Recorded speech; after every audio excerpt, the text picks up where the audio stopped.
आप सबको नमस्कार। मेरे फेसबुक वीरों, सोशल मीडिया के जाबाज साथियों, सबको दीपावली की हार्दिक शुभकामनाएं, बधाई। दीपावली से याद आया कि मैं सोशल मीडिया पे देख रहा हूँ कि लोग कह रहे हैं कि हम राम को लाए हैं। ये दीपोत्सव का त्यौहार युगों और सदियों से मनाया जा रहा है। तो जब बीजेपी नहीं थी तब भी राम जी का त्यौहार ये 5 दिवसीय मनाया जाता था, और बीजेपी आगे नहीं रहेगी तब भी मनाया जाएगा। ये इतना ही। इस बात को मैं ज़्यादा आगे नहीं बढ़ाना चाहता हूँ, अपनी बात यहीं समाप्त करता हूँ। मैं मेन रूप से आपसे जो बात करने के लिए आया हूँ, मैं आया हूँ कि अभी आगे समर में चुनाव है 17 नवंबर 2023 को। इसमें समस्याएं बहुत हैं और जनता का ध्यान भटकाया जा रहा है।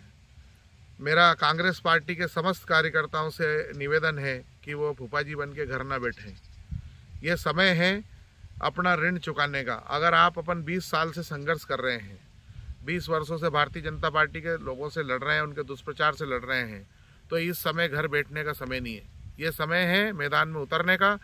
आप उसी तरह मैदान में उतरिए जिस तरह से आप लोग पंच, सरपंच और जनपद, जिला पंचायत, नगर पालिका के पार्षद के चुनाव में मैदान में उतरते हैं।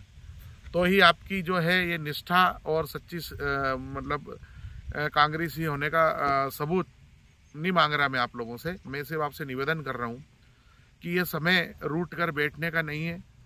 देखिए क्या होता है कि कोठार साहब जीत रहे हैं। कोठार साहब भी पढ़े लिखे नहीं थे। आज कुछ लोग हमारे कांग्रेस प्रत्याशी के पढ़ाई पे सवाल उठा रहे हैं। तो योग्यता का पैमाना सिर्फ शिक्षा नहीं है। योग्यता का पैमाना है सहज सरल उपलब्धता और लोगों के बीच में उनका प्रेम संबंध। और ऐसे प्रत्याशी को चयन होना चाहिए जिसका आप का हाथ पकड़ के कह सके कि हमारा ये काम आपको करना ही पड़ेगा। जनहित के मुद्दों में मेरा एक निवेदन है कि यदि आपने कभी किसी काम के लिए पैसे नहीं दिए हों, बिना काम के आपका बिना पैसे दिए आपका काम हो गया हो, दलालों के माध्यम से आपने कोई काम नहीं कराया हो, तो फिर आप एक बार भारतीय जनता पार्टी को वोट देने के बारे में सोचें। पर जिन जिन लोगों ने, मैं देखता हूँ, मैं किसानों से मिलता हूँ, मैं लोगों से मिलता हूँ, कर्मचारियों से मिलता हूँ, हर वर्ग प्रताड़ित रहा है पिछले 20 सालों में। और खासकर अभी पिछले 5 सालों में तो बहुत ज़्यादा अति हो गई है। आपकी खाद की बोरी 45 किलो की हो गई है, जो 50 किलो की आती थी पहले। आपको लाइट समय पे नहीं मिलती, बिना पैसे दिए आपको ट्रांसफार्मर नहीं मिलता, बिना पैसे दिए आपका तहसील में कोई काम नहीं होता, बिना पैसे दिए आपका जनपद में कोई काम नहीं होता, बिना पैसे दिए आपका नगर पालिका में कोई काम नहीं होता, बिना पैसे दिए आपका थाने में कोई काम नहीं होता।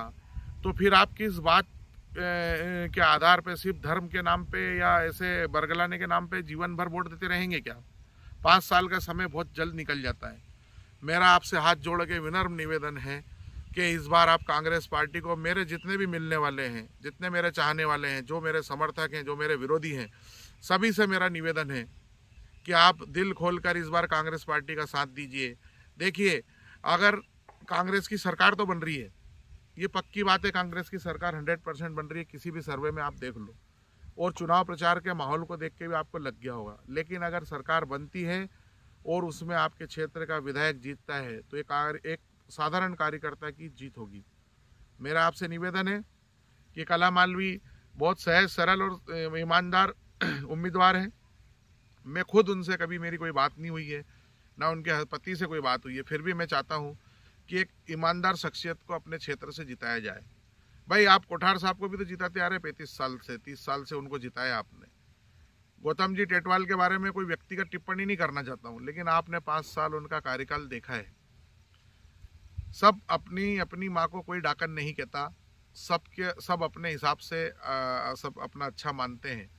मैं आपसे विनती करता हूँ, निवेदन करता हूँ, क्योंकि बहुत सारे लोगों के मैं जुड़ नहीं पा रहा, बहुत सारे लोग पूछ रहे हैं कि क्या करना है क्या नहीं करना है, तो मैं आपको अपना स्पष्ट मत बताता हूँ कि कला मालवीय के साथ जिले की 4-5 विधानसभा पे कांग्रेस के जो उम्मीदवार हैं, जो कांग्रेस पार्टी ने जो उम्मीदवार बनाए हैं, उन कांग्रेस पार्टी के उम्मीदवारों को भारी बहुमत से विजय बनाना है। और राया साहब की बात पर और खासकर बाबा साहब के जो विश्वास पर आपको और हम सबको खरा उतरना है। मैं इतना कहना चाहता हूँ आप लोगों से कि बाबा साहब जो हैं और राया साहब आपके किसी भी काम के लिए मना नहीं करते। कभी कोई भी चला जाए वो पार्टी नहीं देखते हैं। तो उनकी बात रखना और उनकी इज्जत रखना और उनका साफा ऊंचा रखना अब हमारी जिम्मेदारी है। मैं विनती करूंगा कि 17 नवंबर को बूथ पर सुबह से लेकर शाम तक एक सरपंच और पंच के जो चुनाव लड़ते हो आप खुद स्वयं के लिए, आप ये मानिए कि आप चुनाव लड़ रहे हैं, कांग्रेस पार्टी का चुनाव चिन्ह आपका अपना चुनाव चिन्ह है, तो आप पूरी ताकत से चुनाव लड़िए। मेरा यही निवेदन है, जहां मेरी जरूरत हो आप बताइए, मैं अपने स्तर से जो प्रयास हो रहा है वो कर ही रहा हूँ। धन्यवाद। जय हिंद, जय विजय, जय कांग्रेस, विजय कांग्रेस।